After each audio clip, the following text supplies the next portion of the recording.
자, 반갑습니다. 여러분. 오늘은 주식시장에서 꼭 알아야 할 권리락 개념에 대해서 알아보도록 하겠습니다.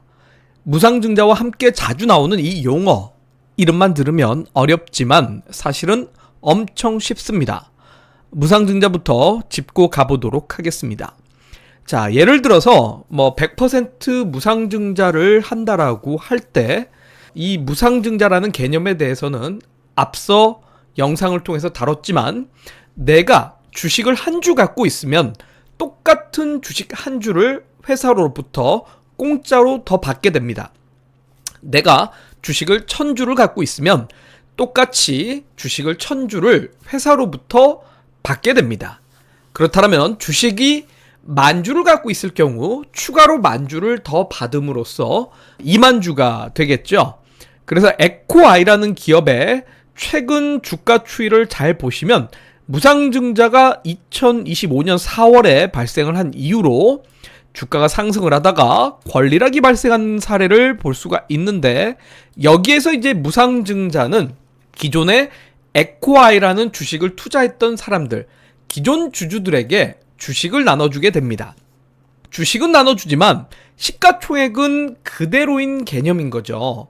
그래서 무상증자를 하는 것은 결국은 자본 안에는 자본금과 이익잉여금이라는 것이 있는데, 자본금의 경우는 회사가 어떻게 보면 이 회사를 창업하기 위해서, 이 회사를 설립하기 위해서 준비한 돈이다라고 봤을 때, 이익잉여금은 회사가 수익을 발생함으로써 남는 잉여금입니다. 그런데 이 잉여금을 그대로 두고 잉여금이 크게 발생할 때마다 주주들에게 배당을 줄 거냐, 아니면 잉여금의 일부를 자본금으로 전환을 해서 자본금 자체를 늘림으로써 회사의 자본 규모를 키울 것이냐, 요 개념이라고 보시면 될 것 같고, 어차피 자본금과 잉여금을 합쳐서 자본이라고 부르기 때문에 잉여금을 자본으로 돌리든 잉여금을 그대로 두든 자본의 변화는 없습니다.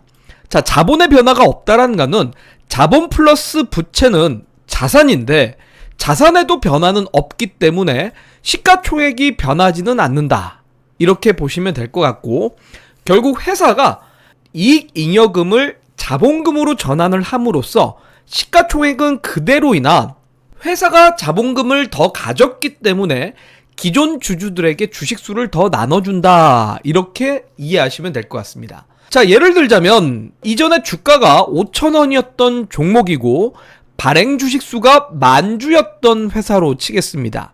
그래서 보통은 주가 곱하기 주식수는 시가총액입니다.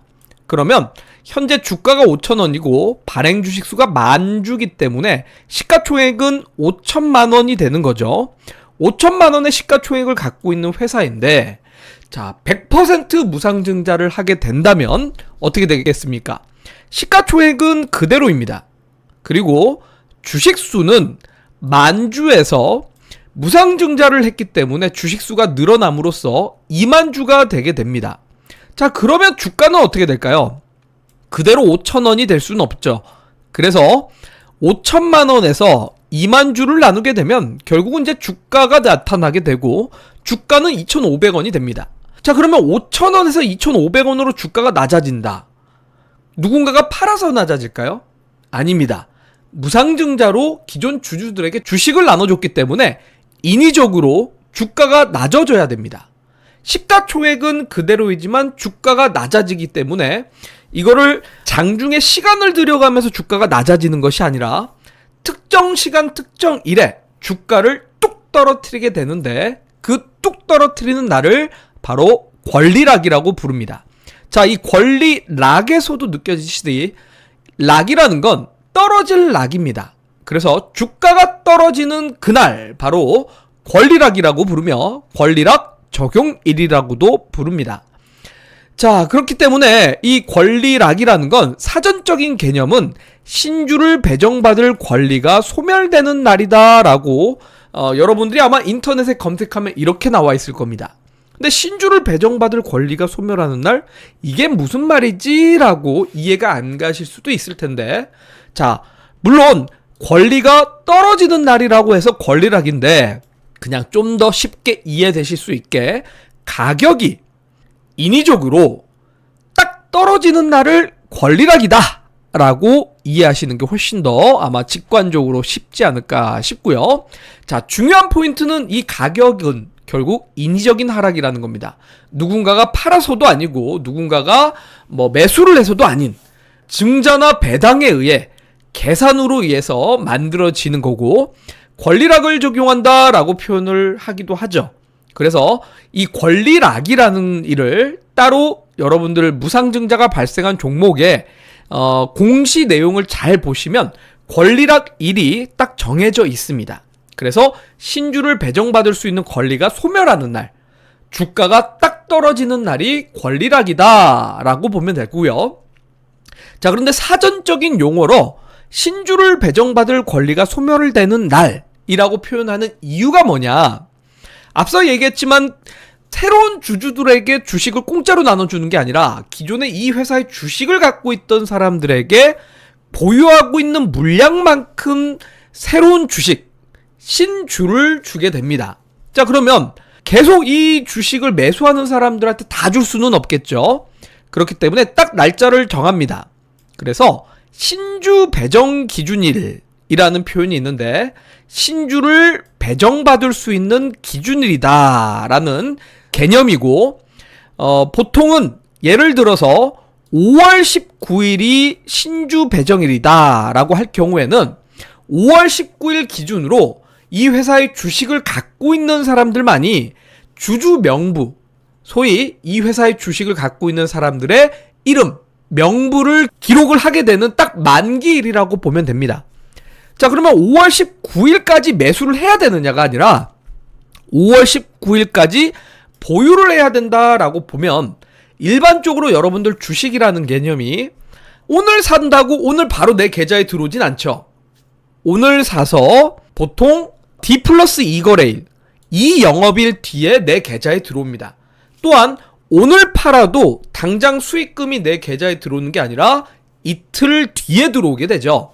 그렇기 때문에 결제일 기준으로 이 영업일 뒤에 주주 명부에 기록이 되기 때문에 5월 19일이 신주 배정일이다 라고 할 경우에는 이틀 전인 5월 17일까지 매수를 해야 되는 게 바로 무상증자를 받을 수가 있는 권리가 생깁니다. 또한 이 권리가 사라지는 날, 배정받을 권리가 사라지는 날이 권리락일이고 권리락 적용일이라고 부르는데 그렇기 때문에 5월 17일까지 매수를 해야 되고 이걸 매수한 사람들이 5월 18일부터 바로 주가가 뚝 떨어지는 현상을 보게 되며 이게 바로 권리락 적용일이고 5월 19일에 바로 여러분들의 계좌에 새로운 주식이 들어오게 된다. 이렇게 개념으로 보면 됩니다. 조금 어렵게 느껴질 수도 있을 것 같은데 최대한 제가 쉽게 설명드렸지만 어렵게 느껴지신다면 여러분들 이렇게 생각하시면 됩니다. 여러분들 아마 부동산 매매를 해보신 분들 아시겠지만 집을 샀을 때 바로 내 집이 됩니까? 잔금 다 치렀다고 당장 내 집이 되는 게 아닙니다. 어떻게 해야 되죠? 등기부에 이름을 써야 됩니다. 그래야 진짜 주인이 되는 건데요. 보통 이제 여러분들이 집을 산 다음에 뭐 합니까? 일반적으로는 등기부 등본을 적고 등록을 하게 되죠. 그래서 이제 정확하게 여러분들이 이름이 딱 적혔어야 법무사들에게 등기를 맡겨서 정확하게 등기가 됐을 때부터 집주인이 되는 거하고 똑같습니다. 그러니까 주식도 마찬가지입니다.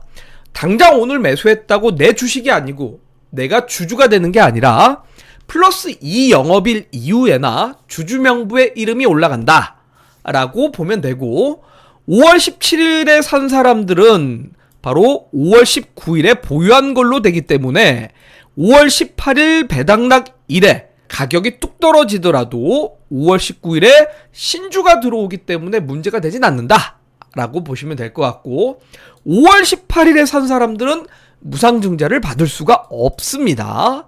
그래서 권리락이라는 게 왜 갑자기 주가가 뚝 떨어질까요? 라고 한다면 이런 개념입니다. 시가총액이나 회사의 가치는 변하지 않습니다. 하지만 기존에 예를 들어서 5,000원 하던 회사가 무상증자를 줬기 때문에 2,500원으로 주가가 떨어지게 되는 현상이 되게 됩니다. 그러면 기존에 나는 5,000원에 샀는데 어떻게 해야 되나요? 배당락 이후에 여러분들한테 그만큼의 신주가 들어오기 때문에 가격이 다 맞춰지게 됨으로써 여러분들이 손실을 보는 구조가 되지는 않는다. 이렇게 보시면 될 것 같고요. 자, 이런 식으로 에코아이라는 기업에 권리락이 발생했을 때 기준가와 권리락 실시일이라고 딱 적혀 있습니다. 권리락 실시일이라는 건 권리락 적용일을 얘기하고요. 기준가라는 건 기존의 이 주가가 얼마였느냐. 예를 들자면 이제 36,600원이었는데 권리락 전날 36,600원이었기 때문에 배당락일 또는 권리락일에는 기준 가격이 기존의 가격이었던 구간의 50%를 적용해서 기준가가 1,300원으로 적용이 된다라는 거고, 권리락일부터 1,300원으로 가격이 인위적인 하락을 해서 출발한다. 이렇게 보시면 될 것 같습니다. 그러면 기존의 주가 대비 1,300원 대비 주가가 올라가야지만 수익을 보는 구조지, 1,300원 밑으로 주가가 떨어지게 되면 무상증자를 받은 사람들은 또 손실을 볼 수 있기 때문에 그 부분도 염두하시면서 투자 결정을 하셔야 될 것 같습니다. 자, 권리락은 무상증자나 배당락처럼 인위적으로 가격을 조종하는 이벤트입니다. 신주 배정일, 주식을 보유해야지만 신주를 받을 수가 있으며 그 기준일 마이너스 영업일이 권리락 적용일이고 그날 주가는 권리락 기준가로 조정이 됩니다. 권리락 이후 매수자는 신주를 받을 권리 없이 낮은 가격의 주식을 사게 되는 거니 이 점을 참고하셔서 권리락을 이해하고 투자에 활용하시면 좋을 것 같습니다. 앞으로 무상증자 뉴스 볼 때 가격이 왜 떨어졌지? 당황하지 마시고 권리락이구나 하시면 됩니다. 더 많은 주식 공부 같이 해보실 분들은 좋아요와 구독, 알림 설정 잊지 마시고 저는 다음 영상을 통해서 뵙도록 하겠습니다. 감사합니다.